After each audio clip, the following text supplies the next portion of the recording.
What up, guys? Welcome to another episode of the Gen Podcast. This is your host, G. If this is your first time watching, I appreciate you clicking the link. If this is your first time clicking on the podcast platform, Spotify, Apple Podcasts, whatever you're listening to, I appreciate you on there. Man, it's been a crazy time as far as getting podcasts pushed out. Me and Jay have been kind of working together as quickly as possible, but time's tough right now. As far as me getting to the studio, me recording, me having people lined up, yeah, shit is crazy. If you watched the last one, I think it was episode 77. Shout out to y'all. That one was a pretty dope conversation. But man, we'll get straight into this one because we cut them off earlier. But AlecSoul, what's up, bro? What's up, brother? Thank you for having me. Yes, sir. Yes, sir. It's a Wednesday. Just got out of work too, and I was really excited to be here. So I appreciate you stopping by, man. This is I first want to start off with this because I don't know if this is going to be a little weird to you or not, but I like to do this. I've had like list of people that I want on like my podcast since like last year, and you're on that list, bro. And the only reason, man. The only reason why, and this is the first time meeting, so that's why I was like, I don't know how you're gonna take this. This is our first time meeting, and the only reason why is because the amount of work that I've seen you put in from afar is pretty inspiring, bro. Like you, that's love. Appreciate it. You take there's a lot. I'm not too sure on how hard it gets. We'll probably get into that, but I'm sure it's a ton of work getting to the bar scene, getting to the DJ scene, working content, all the crazy shit that you've seen. I'm pretty sure it's a lot of work, bro. It is. It's a lot of background. People don't really see. They just see what it's kind of out there and what you put in front of them. Yeah. Especially DJing. DJing is probably the easiest part about it. So. Yeah. I mean, we can get into. I guess. Are you from San? Oh yeah, you are, right? Yeah, I'm from born and raised in San Antonio on the west side. Old Highway 90, kind of where the missions play. Oh yeah. I was born and raised there. I went to Memorial High School. Went to Warren for 1 year, played football. I got kicked out of football, so I went back to Memorial. Damn, why'd you get kicked out? I was fighting with one of our coaches, just like, so they didn't take it seriously. So I was pretty much a jock throughout my growing up since, football and like track been my thing, baseball, which is always natural. Played ball for a minute, but I was like too short, so I just played D most of the time. But yeah, I went to Rand Middle School, graduated from Memorial 2010, started literally DJing like 4 years ago. So that's interesting, bro, because the way it looks like from afar, it seems like you've been doing it for 5-6 years, maybe even more than that. What how did you get to that space? Or matter of fact, let's get into this first. Okay. How did you even get into DJing? DJing kind of, I want to say it fell in my lap, but I was just at the right place at the right time. I was always into collecting records, like wax and disco was always like my go-to, disco and hip hop. Always had a fascination for like disco records, hip hop, of course, too. R&B, not so much, but one of my homies, Adolph, he's the one who got me in actually DJing in my first spot too. He would do this thing called BYOV, and it was basically bring your own vinyl. He would set up turntables at a bar called High Tones, and he would do them at High Tones and in this other spot at Brick at Blue Star here in Southtown. I would pull up with maybe like 10 to 15 records. Sometimes like there wouldn't be enough like people to put up, so he would just let me play like, with him most of the time. And it wasn't nothing that I was, I really didn't know how to work a crossfader. If you don't know what a crossfader is, it's just what cues a record from the left and right. If you have two turntables, it plays the one on the left, and switch it over, it plays the one on the right. I didn't even know how to like really switch that. I just know play and pause on records or how to work. As that far as turntables work. Yeah. That's interesting. I mean, because you're going into, I'm sure there's a lot of like technicality. I don't even know if I said that word right. When you fucking DJ, right? There's a lot of shit you have to know. Yeah. As far as what you just said, like I had no idea what the hell that was. Yeah. So there's a lot of shit like that. That's yeah. They're called like your mids, your highs. There's a lot of functions you could use too while DJing. It's kind of like you build up like signature styles of how you DJ, and I'm sure like the crowd really doesn't. If you're DJing in front of a crowd, they won't know. But from a DJ standpoint, you could kind of detect like what DJ does what when they DJ, or what kind of transitions they use actually when they DJ. It's really cool too. It's more of like, I would say DJing is more of like an art form. It's real. Everyone has their own like signature of how they go about it too. It's cool. What do you mostly play? Like, what's your go-to, I guess, genre of music? I usually play with the crowd, or you kind of fill out the crowd. If it was like, if it was my own preference, if I just went in and just played whatever I want, I would play either it would be half disco or half like trap, maybe house too. I would say Yeah, disco, trap, and like house is like my favorite like genre of music too. yeah. Pharrell. He likes Pharrell a lot. Yeah, What's the sure. that's crazy you say that. What's the first song you ever heard from Pharrell? Do you remember? Like, Probably fronting. That's probably my favorite song. it's crazy. I had Like that's if that's one song I want to like play at my funeral. That's probably fronting by Pharrell. I had I had Roland Nightlife around here. He said the Yeah. same thing, and it's crazy because that was the first video I've ever seen on fucking 106 in Park. Oh, word. Yeah, man. I didn't even know that was like Lauren London in the video until like years Yeah, after. she comes in to like midway. Yeah. Or she knocks on the door. Yeah. It's Pharrell home. Yeah, it's a cool ass video. It's crazy, man. And I didn't realize how much like how good I say like Pharrell is as rapping. Like I've always obviously when you like back then you just hear like him producing or know of him producing songs, but there's a few tracks on him that's like He could rap his ass off. Yeah, yeah. For sure. He's really a all around like artist too, and it's really cool. His clothing line too. I think that even in that Oh, video, yeah. the fronting video, BBC, that's the first time he ever yeah, Um, that's true. put it out there too. It's crazy because I remember when I first got my BBC shirt. Shit, this was 2015, 2016.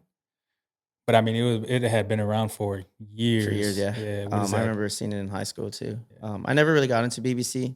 I mean, I was always like a fan of Pharrell, but my thing in high school was always like Bape. I was like really big on Bape wearing in high school. Not as much now, but Yeah. that was like the thing. The hoodie jackets, the zip ups, they're really. I can't remember who was like really pushing that. I think it was like Wayne. Yeah, I was gonna say Lil that Wayne 'cause was like the Wayne, main yeah. one. Kanye, of course, too. Yeah. Kanye was like, if I had like, if there was like any artist that I was listening to, like in high school around that era, was like, of course, Pharrell, Lupe Fiasco, Shit, Lupe, goddamn. yeah. Yeah. Pharrell, of course, Kanye, Lil Wayne. Those are like probably top three for me. What years were you in high school from? I was a freshman, 2006, and I graduated 2010. Gotcha. I was like one of Okay. the youngest in my class too, though. But I was always like I always had my like little, was it the shuffle, I think, or not the shuffle, the big iPad thing. That was like my best friend in high school. Yeah, it's crazy. It's crazy to see the amount of technology shit changes, right? For sure. Like some of the shit you had probably wasn't even around. Like the shit that you use as far as DJing. Oh yeah, it's changed a lot too. Even now, like DJing, like some like I started off using turntables, of course, because I started DJing vinyl. Then I moved to it's called DVS, so you could still use a turntable, and it's just like you still use the techniques of the old ways, but it's all digital still, and use your laptop. I learned doing that, but it's kind of hard to use that in the club only because there's too much bass. It bounces the needle, and throughout the night it'll skip. So I moved on to like a controller. Controller is good because it's just you plug and play. Basically, it has everything you need. And then I moved up to CDJs, that's which I'm currently at right now. I want to backtrack a little bit. So I know you said that one of your buddies kind of just let you go into like his spot and kind of just start DJing. But before that, was it like what got you into like were you just like, oh, let me try this out? Was there like a video you saw? Was there somebody already doing it? I mean, what actually was like, fuck, this Uh, is something I want to do? It was kind of intriguing just seeing when you go to BYOV. Most of the time I brought disco records. I brought like a couple hip hop records, but I just wanted to play some disco, and it was cool to see people like dance and knowing that DJing is still a form of instrument. So Yeah. it was cool to see that. It kind of like, damn, kind of opened my eyes too. And then I wasn't getting paid for it. I wasn't looking to get paid. It was fun. It was just another hobby for me to do on the side. I think at that time I was like going to school. I was working at Hotel Emma, doing a bellman, and then that was just like some side thing. Anytime he had these events, I would just pull up with records. It wasn't until they opened a bar called Squeezebox. They gave my friend Adolph a residency on Thursday, and he asked me to play with him because I had been showing up with records, and it was just all vinyl, and I didn't know how to DJ. I didn't have no DJ equipment, and so it took off from there. The first year, we I wasn't getting paid at all, and I was just spending money on records like for a whole year because I needed Damn. you needed content to play, Yeah. of course, or if something came out recently, you had to wait like 6, 7 months before it was like actually pressed, on a record before you could play it. By then, everyone would forget about it. Wait, so you weren't getting paid for a whole year, Yeah, I wasn't getting paid for a whole and year. you're still I DJing? was still DJing. Fuck, that's crazy. Yeah, just off records. It wasn't Yeah. until maybe a year and a half till I started like making my money off of it and started investing in myself. By my own, I bought my own turntables probably a year into me DJing. Because otherwise we just use his, and it was something that I enjoyed doing every Thursday for a year. Just it was me and Adolf, and we would even do like theme nights with records. We would have like, oh, we'll play 80s and just a bunch of 80s records, and then we would do like we did a Pharrell theme night too, where I had a bunch of like played a bunch of NERD Pharrell all night, or any produced like Pharrell. Then we did a Kanye. When I realized like I had like a movement in some sort in the city as far as a DJ was when I did the Kanye joint. I've seen that. Because Where they released his album? no, Is that what you're talking about? it was just a tribute night. It wasn't. Oh, He didn't gotcha. release any album. I think we did that later at Paper Tiger. But this is like the only crowd I did kind of have was just my friends and homies, because I used to be part of uh like a collection called Sneaks Up, and we throw sneaker shows. So the only type of crowd I would get at first were just sneakerhead friends, Yeah. and a lot of them were older than me. So of course they would show love, and they were like, "Oh, you're DJing here." I didn't really know how to promote. I didn't know how to like Do any of that? network. I wasn't networking as a DJ yet, but I had networking before because I used to do like shoe reviews on YouTube. So Oh I had shit! Yeah. I had some sort of like networking when I went into DJing. So it kind of helped me a little bit. I didn't really start from not having no friends. But other than that, I want to say when we did the Kanye, we did like a Kanye West like tribute night, and we just played all Kanye, and keep in mind this was all vinyl. So I had to find even bootlegs of like Graduation, of Life of Pablo, Yeezus too, and it was that's when I saw like, man, we really like have a crowd out here and we're playing records, and it was something that I like kind of picked up on, and I was like, yo, this is kind of cool. How long from when you first started till that happened, where you're like, damn, this is a movement that I'm creating? What was that? It was time probably difference? within maybe 4 months of just being there every Thursday. I didn't even know how to make flyers. This is something like, so as you're becoming, I guess not, I guess as you're starting off, you really like kind of new to this. You don't know how to network. Yeah. And so I would pay my friends to make my flyers for me, and then I kind of learned just silly apps on the phone. And it wasn't anything crazy. It was just basic text like, "Hey, I'm gonna be here." It wasn't really like, I look back at it and it's horrible. Like they're really bad. Yeah. And so or the Yeah. ones I made. So I had my friends make them Yeah. for me. So that's something else I learned on the way, is Photoshop and how to use Photoshop, Final Cut, all that. That's something I guess people don't always see like as a DJ, what you do too.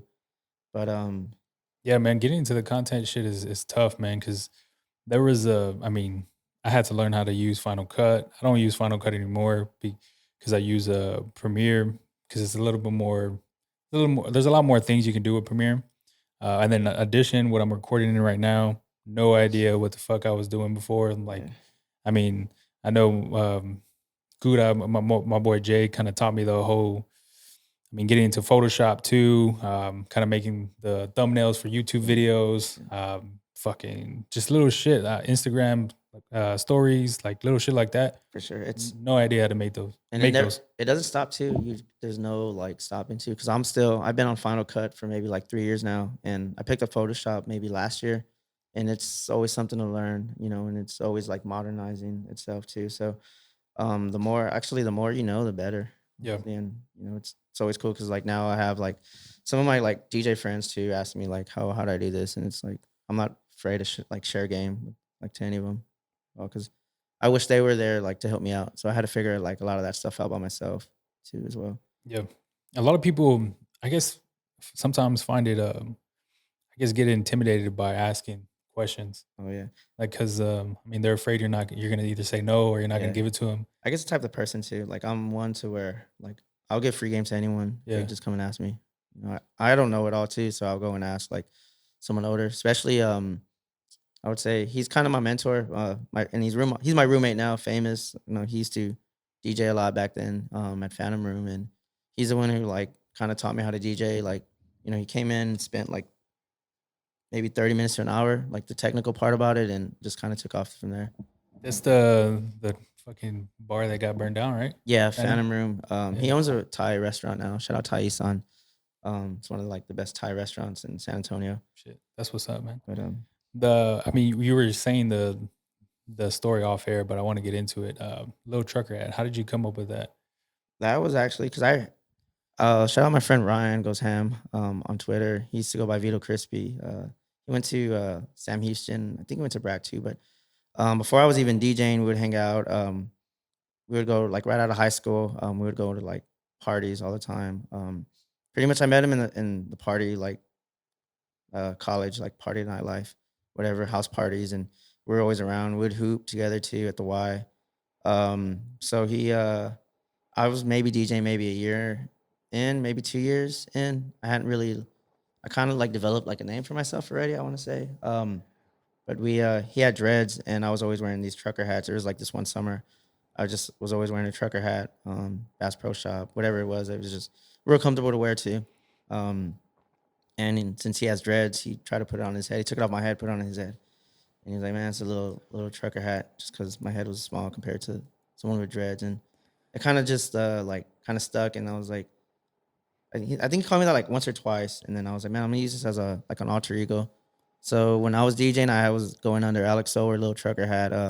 They were both two different like personas. Lil Trucker Hat was like the persona I used if I wanted to like DJ and play a bunch of like hood rap, like kind of like rager music. And then AlecSoul was more for like calm, like disco sets and such. So there was this two different DJs but the same person. That's pretty interesting, bro. Yeah, that's dope though, because you can brand yourself both ways. Yeah. And if you wanted to, you can. I mean, like you're doing now, the shirt you did that you brought us, like you could do shit like that on both sides. Both sides, yeah. It's fucking two streams of income.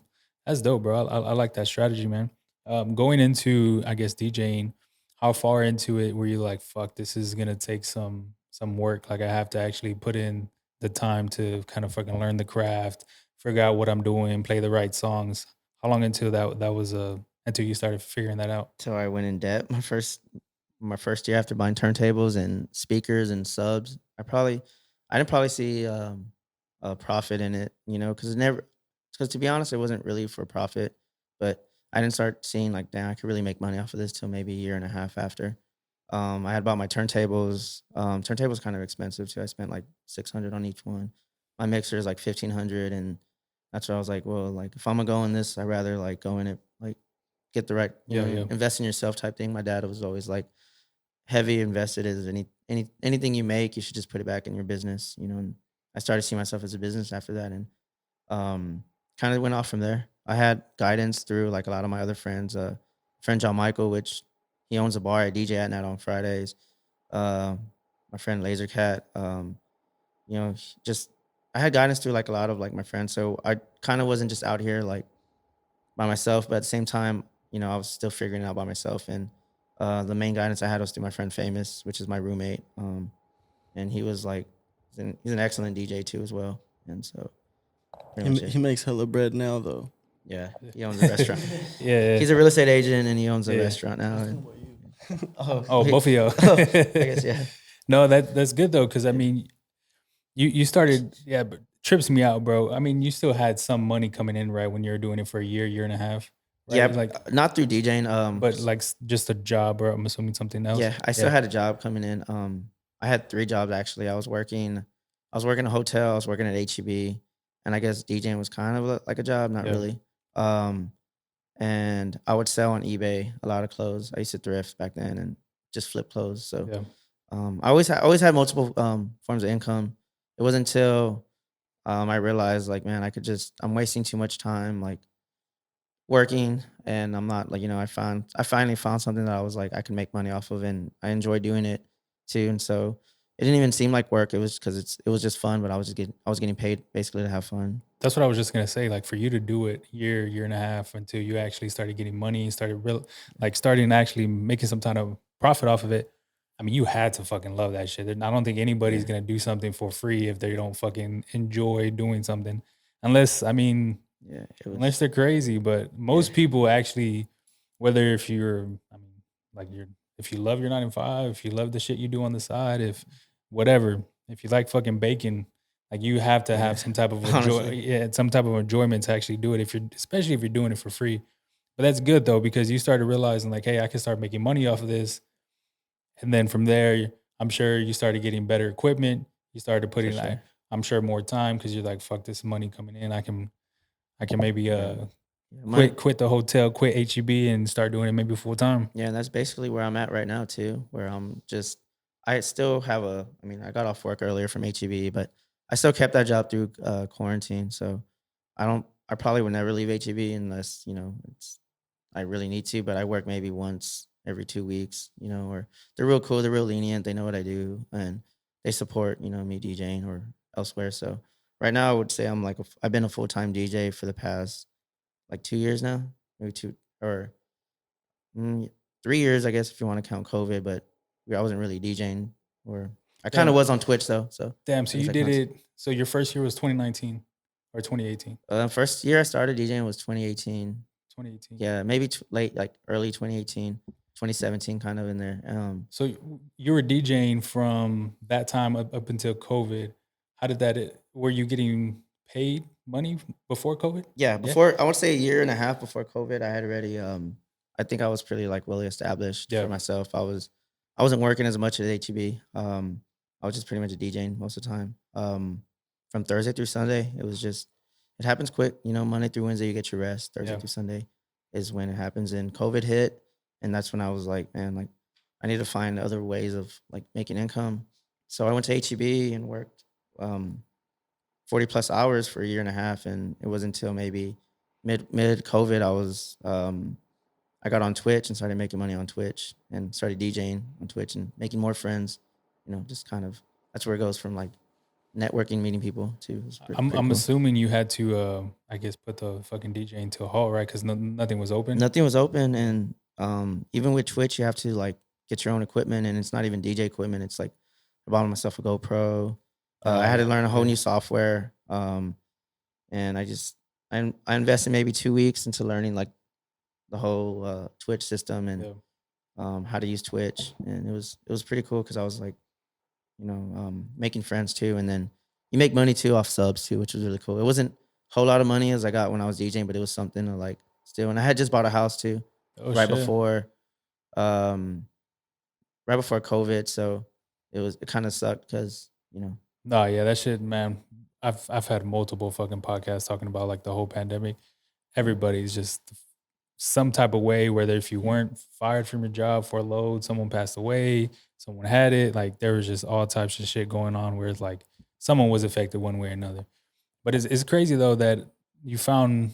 How did you even like stumble upon Twitch? You're just like, oh, let me figure out something else. because Twitch was a gaming site or where Yeah, you yeah. live stream games, and so the fact that people were like DJing, utilizing it during quarantine was just like crazy. Because I'm sure like every DJ who happened to be during quarantine was just itching to play or itching to just like Yeah, get out there, because at this time there's nowhere to literally to play music at. It was getting to the point where like I didn't even DJ at home. I think it was like 2 months, 3 months where I haven't even touched like a controller or a mixer or any DJ equipment.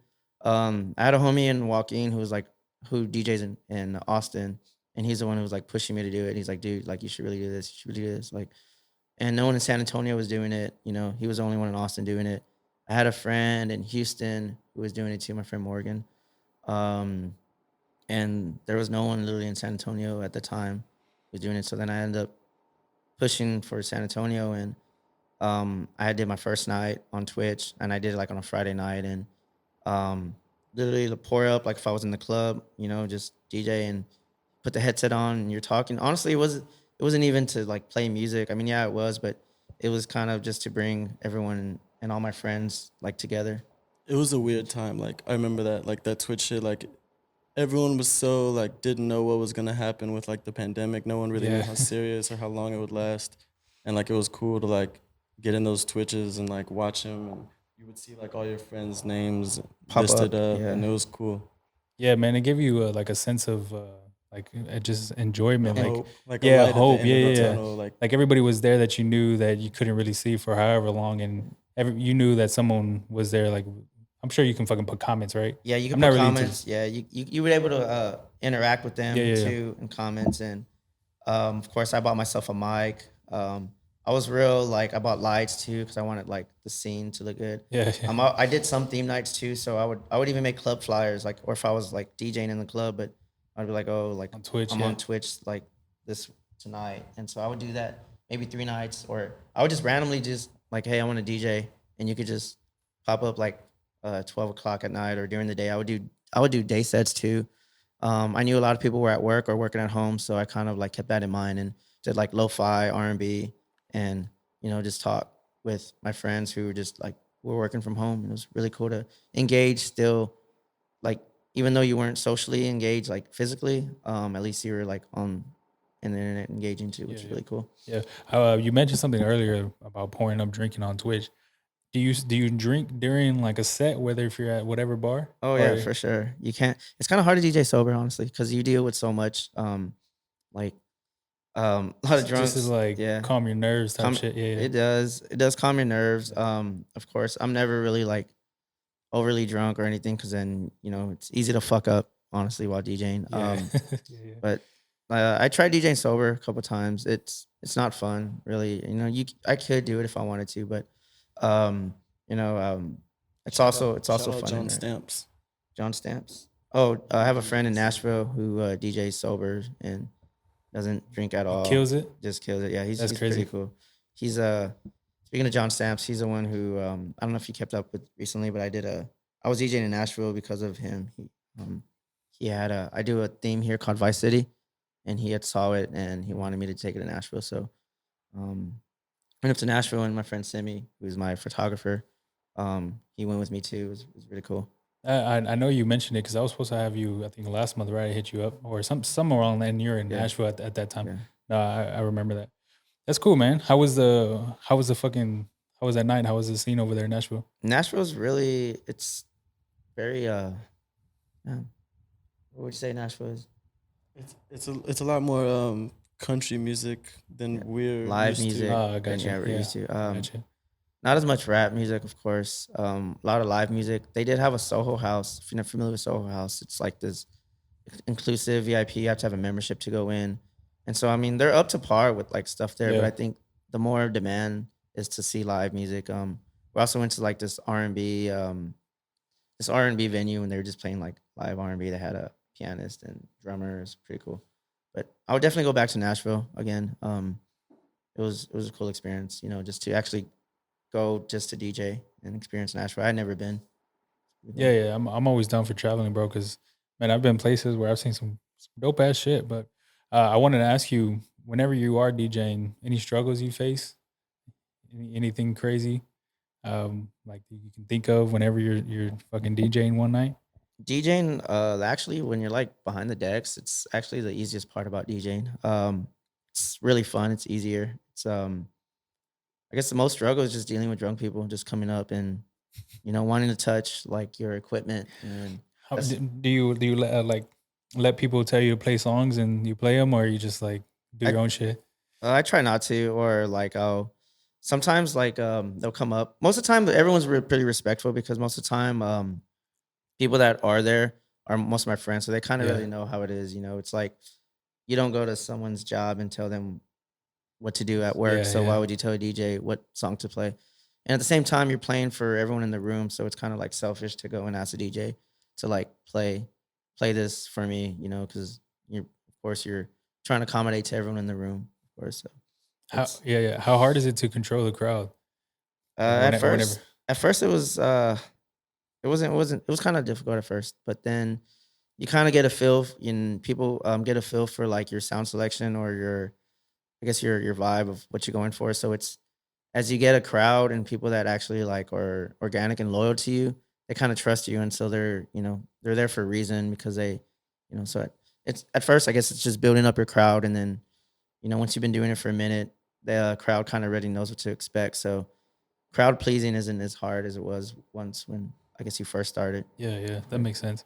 Whenever you first got into, I guess DJing, was it like certain shit that you had to like learn fast before you started getting like good? Yeah, for sure. That's when I had my homie Famous. At one point, I was living in Lotus, and keep in mind, I was when I DJ'd for a year, I was just doing vinyl.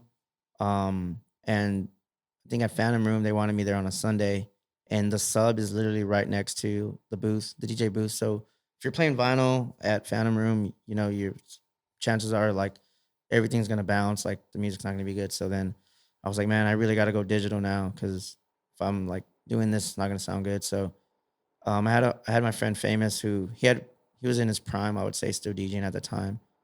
He came over to my house and spent maybe an hour to show me the program, and kind of took off from there. That's what's up, bro. Damn. They're the that must be your So homie, good. bro. If he really showing you some shit like that. Yeah, he literally Taking the came over. times. Yeah, he got off of work too and came. And I know Helotus is kind of far too from where he was, but Yeah, bro. Yeah, that's tough. Craziest shit you ever seen at a bar. I'm sure you've seen a shit ton of fights, right? yeah. Oh hell yeah, a lot of fights. Luckily, I haven't seen anyone like pull any like weapons out like in the club. You know, thankfully for that. While I'm DJing, you know, it would suck to like I can get hit with, you know, God forbid, like a bullet or some shit like that. You know. Yeah, I'm not too sure if you've seen that shit that just happened at Hills and Dells. Yeah, I was actually there at Hills Oh on shit, that Sunday. night? That night, yeah, we were. Fuck. You know, we got off at 12. No, we got off. What time I get off at? Stopped DJing at Swim around 9:30, maybe 10. It was at like 11 that night. It was real early. Yeah, it was real early. Then you know we went. I went, and I had been in Hills in like maybe a month and a half. And Wait, it's so they closed at 11? Hills. Hills? Oh, after that, no, they closed at 12 because it happened. Oh, you're like, talking yeah. you're talking about where you were before. Yeah, we were work. Oh, We yeah. closed. We closed early, and then we ended up, you know, kind of Sunday drinking the rest of the night, and we went over there, and I was with like my friends, and we were by the bar, and you know, we just heard like two shots, and Oh shit, you yeah, were there? yeah, I was there. Oh Yeah, shit. I was at the bar Oh at shit. That's Hills when it crazy. happened, and you know, hopefully, the person they shot was my homie Brian Lackey. I knew him from the West Side, going to Boys and Girls Club, and he, you know, he's still in the hospital right now. So really hoping that he pulls through right now. And you know, he's from far I heard he's breathing, so that's good. So just keeping your fingers crossed and really. Damn, that's crazy. I thought you were like, I just assumed you had left before anything, but you were there. Yeah, I was That's actually. Yeah, wild. I heard everything. I didn't see everything, but Yeah. you know, I was at the time. And I was coming back from Austin. I went to a concert in Austin Sunday night, where'd you go see? and I went to go see Russ. Oh, Russ. Yeah, Russ at HB Center. But I was coming back, and this was like 12:31 maybe, and coming down 1604, fucking like 15 cops parked, all lights on. I'm just like, what the fuck? Something crazy had to happen. Yeah, Check the news the next morning, and then saw that shit. It's fucking tragic, bro. yeah. It's tough, man. I would be scared of like something like that happen, you know. And it's actually like, you know, everyone should take like security seriously, especially now. And it shouldn't even take this far because like, you know, I know people like want to jump line or just get me through the back, but this is why, because it affects everyone's like safety in the club, you know. And it's some people don't really give a fuck about throwing their life away like that, and kind of sucks, you know, like popping off like shots, because I'm sure like what he's probably gonna do, maybe what life or Yeah. you know. And that shit was like inside the club too, right? Yeah, Like, and I heard you can't even have a gun inside the club or anywhere where like there's alcohol too. So, you know, he was just I don't know. I heard he was like 20 years old too. The Damn. guy who shot Yeah.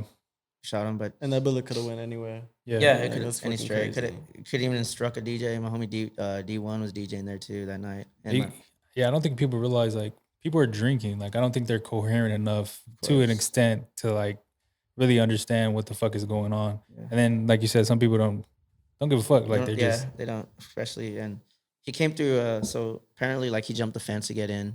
You know, and I hear like a lot of like I'm on Twitter a lot, so I see people talking like, oh, how did security, how they let him get through? Yeah.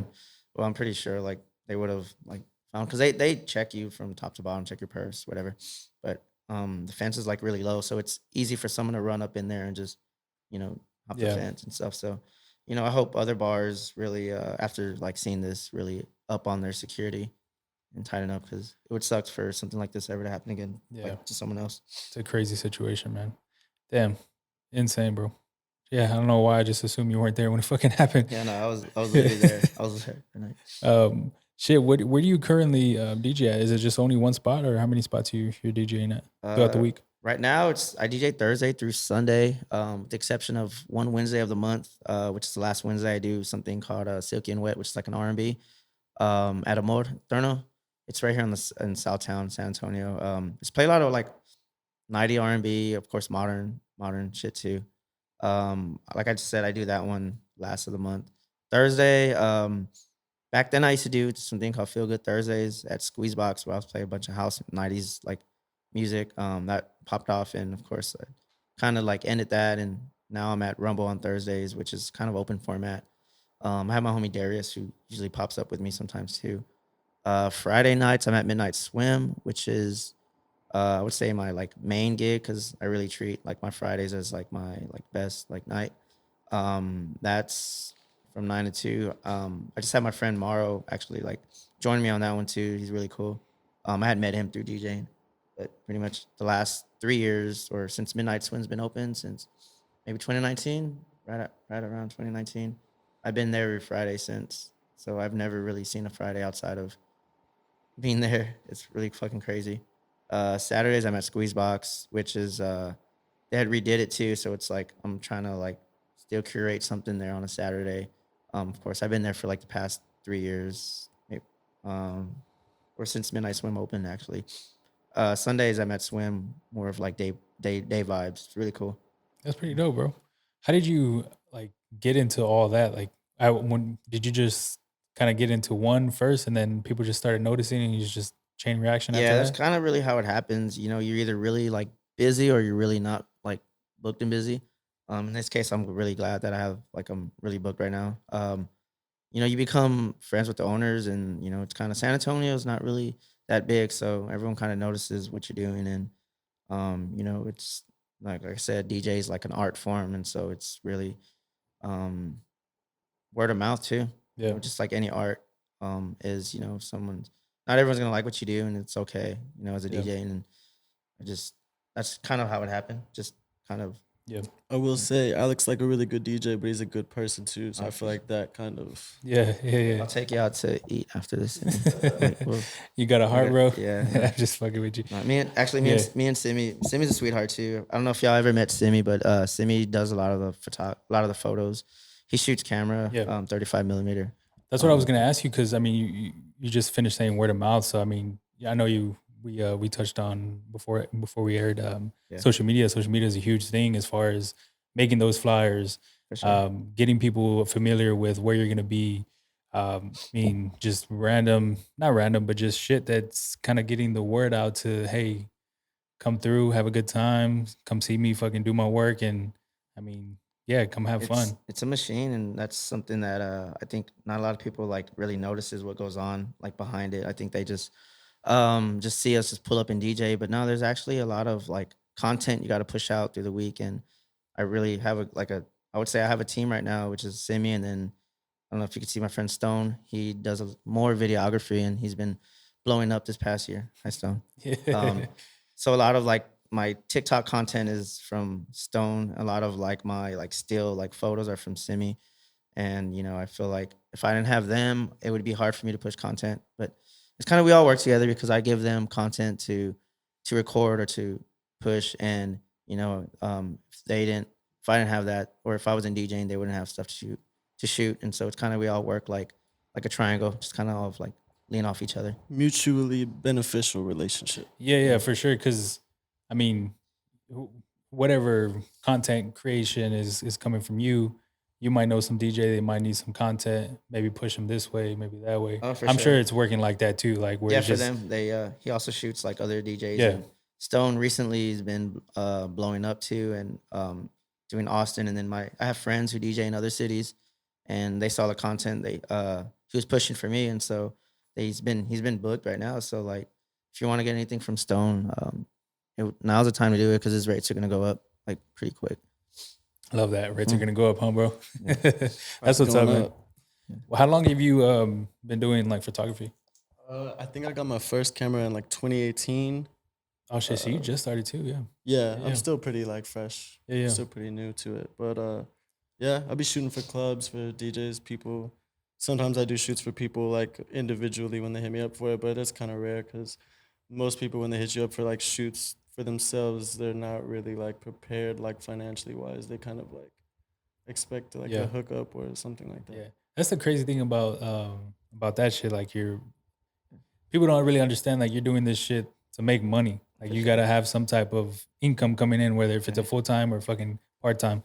People, I guess, always want the friends and family discount, whatever the fuck you're doing. Which is cool, and I guess when you're first coming out, but now that you see yourself as a business, people Yeah. should like really respect that shit and take it as that. Of course, but like I said, Simi's like really good at capturing like the atmosphere of the night, and like, I could just pull up and DJ and it's kind of like no one posted about it, then never really happened, which Yeah. sucks. But that's like the type of era we live in. People want to see something, recorded, and that's something I don't have to worry about because I have like my friends there, getting a lot of content for that too and such. It's like I said, that's how we all work together. Yeah.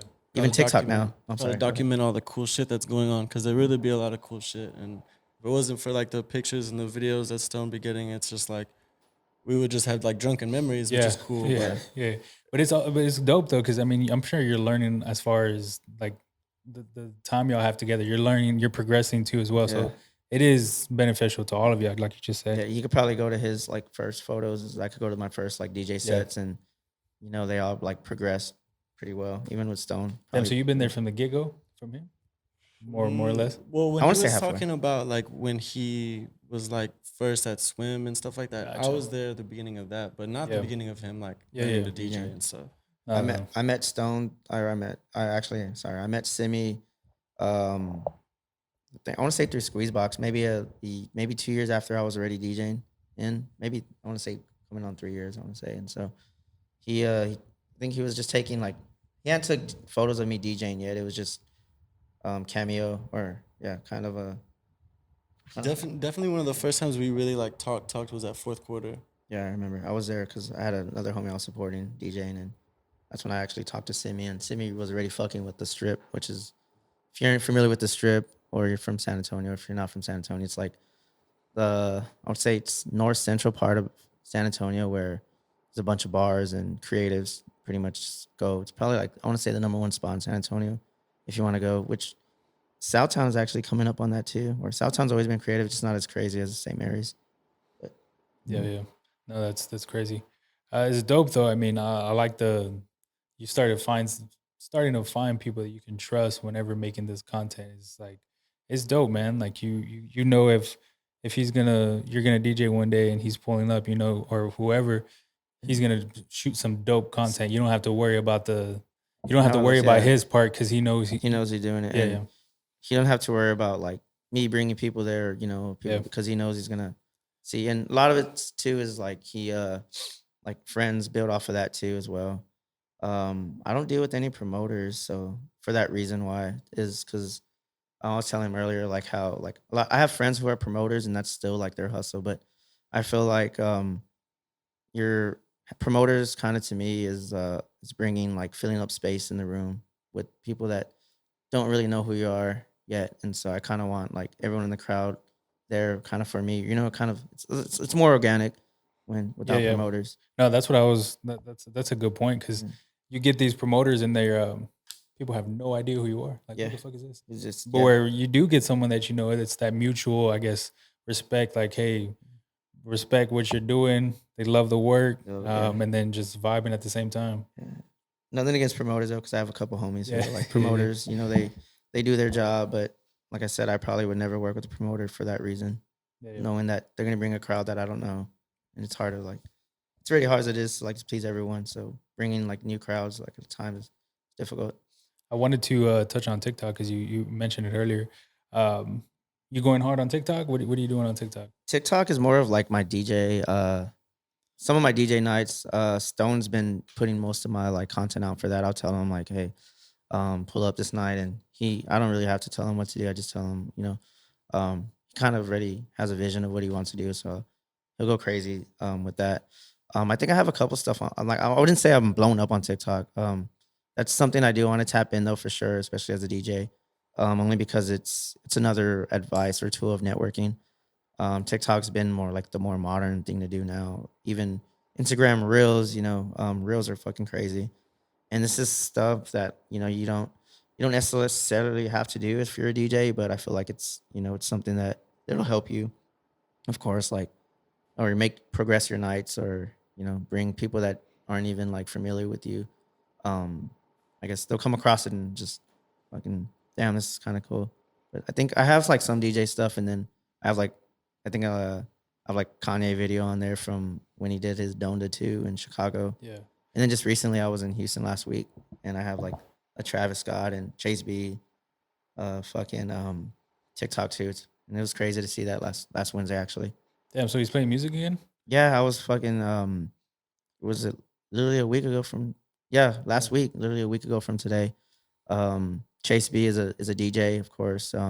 He's one of my favorite DJs. I have probably him or this other girl named Peggy Drew. But back to Chase B. He was having a birthday party I saw on Twitter, and I had told one of my homegirls if she wanted to go, and then another DJ here was going already. So we ended up like linking up and just going. And I had a feeling like Travis Scott would be there. It was just at some club, $20 to get in. Damn. It was nothing crazy. It felt like just a regular ass club. And um, next thing you know, like Chase B comes out at 12:30. Like, just everyone's like, wow. And then you see Travis Scott just in the audience, and going over what like he just went through too is like kind of, I guess, touchy to some people right now. I feel like it's progressing. For some people it may not ever forgive him for what he did.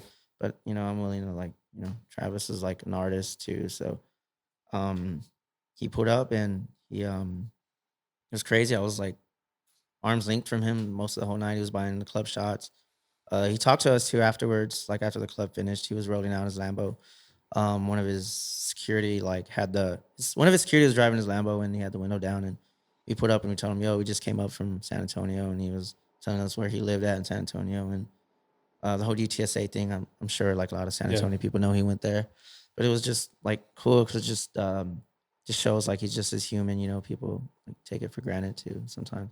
What's next, man? What do you got? You got some future goals? What are you trying to do? Right now, I just released some merch too recently. Actually, it was in January. I did my merch. I barely got it like last week. I don't know if you keep up with my Instagram, but I have some merch I released too under the Lil Trucker Hat.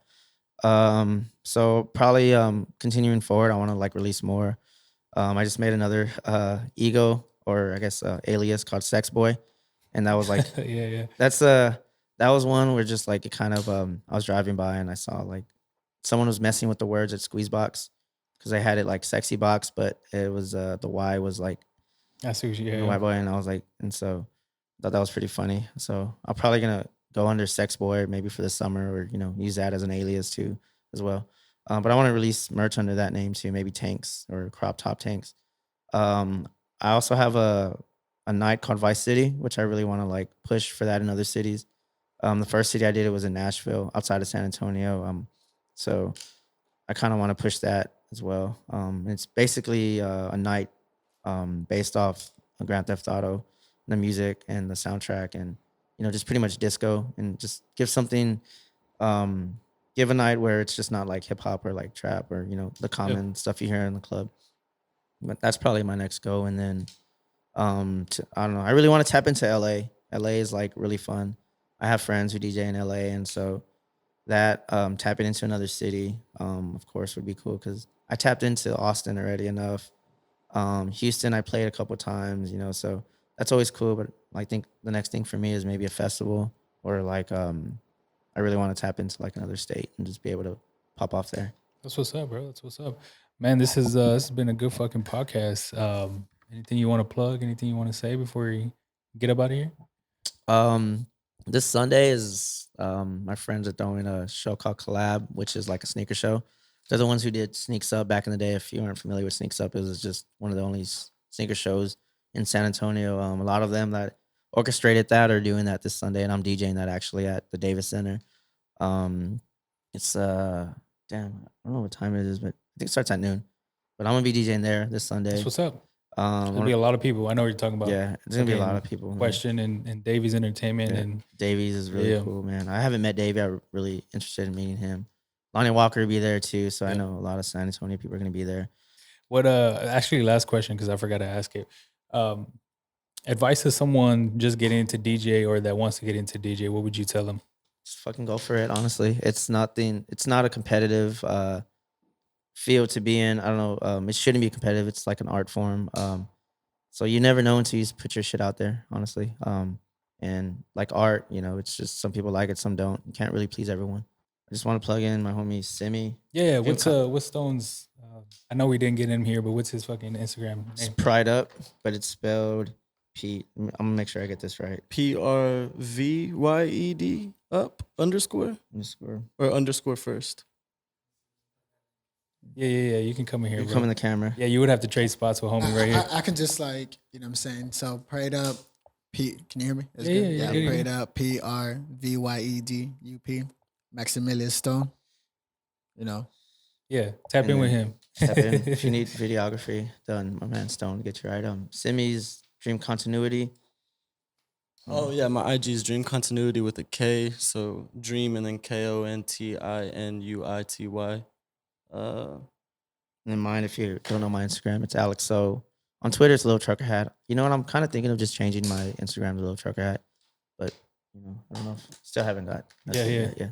Again, I appreciate you pulling up, man. I know this is I know you had work earlier. Yeah. This is a little late. It's the first time I do a podcast this late. But man, shout out to you one more time. If you're not familiar with him, go ahead and follow all these people that we just mentioned on Instagram. See if they have Twitter, see if they have fucking TikToks, whatever. Show them some love. If you're still watching this, go ahead and like, comment, subscribe. Yeah, appreciate y'all Appreciate coming you out, for guys. having me, G. Thanks a lot. Yes, sir. Yes, This sir. means a lot. Peace, guys.